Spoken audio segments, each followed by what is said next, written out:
Thank you, Sir Joselito, and good afternoon, Ma'am Malin and my fellow classmates. I am Romalyn and Soliman, and I am here to continue the report about the fourfold paths. Well, we are already done with discussing uh, north and east. Now let me discuss what is west.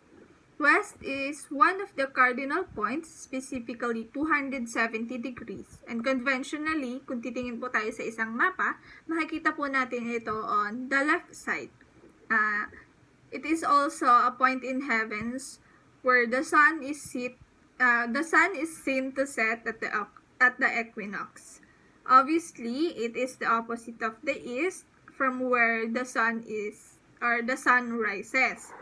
The individual reflecting characteristics of a sunset has qualities opposite of the east.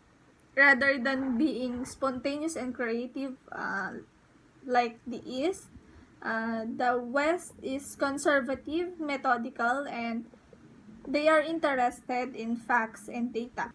They ponder consequences and analyze information while attempting to bring order and understanding to rather than being predictable and sometimes a chaotic world. Wests are represented by a bear, which is a powerful spirit animal, and it represents courage and attunement within the earth cycle. As a spirit animal bear, it brings confidence, action, grounding, and the ability to stand strong in the face of misfortune. Bears also instructs us in the art of healing, not only for others but also for ourselves. And it also reminds us the need for solitude, so we quiet our minds and hear the voice of the divine. Next slide, please. Western people are known by native peoples as those who look within and contemplate the deeper meaning of life.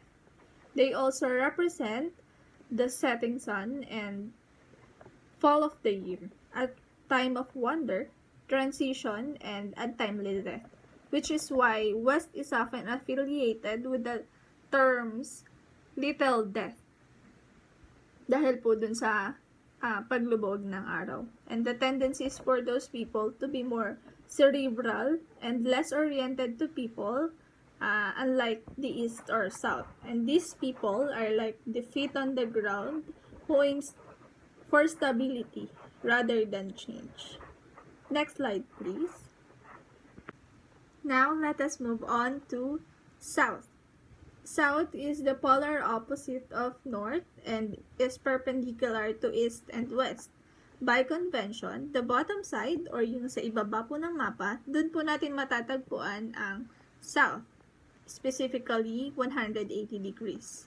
The south, traveling round the wheel, para sa mga North Americans, ito po yung home of the mouse, place of summer, warmth, friendship, and hospitality. These are the nurturers who cares or who are concerned with making the relationship works. The south is filled with lights that chases any shadows away, and south feels playful and somewhat emotional. So when the sun is at noon, it is a perfect time para mag-reflect sa south, and yung ibig sabihin nito para sa'yo personally. Next slide, please. Lahat naman po tayo ay familiar sa word na yin-yang, and the north is considered as the yang, and the warrior or the south is considered as the yin.